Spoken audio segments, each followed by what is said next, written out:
અભય થઈને નિષ્પક્ષતાથી નિરપેક્ષ રીતે વાસ્તવિકતાનો અરીસો રૂપી સચોટ માહિતી લાવતો સત્યની સાથે અભય ટાઈમ્સ। करबलाना सबिदोनी याजમાં સુરતના મુસ્લિમ સમાજ દ્વારા તાજિયાનો જુલુસ યોજાનાર છે, જે પહેલા કતલની રાત્રે સુરતના ઝાપા બજાર વિસ્તારમાં તાજિયા જુલુસ નીકળ્યું હતું।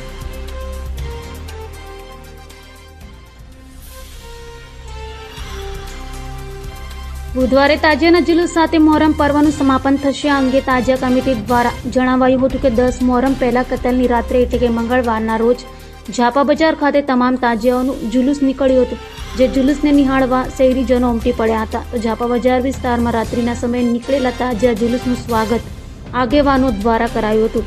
આ પ્રસંગે સુરત પોલીસ કમિશનર અનુપમસિંહ ગેહલોત પણ ખાસ ઉપસ્થિત રહ્યા હતા।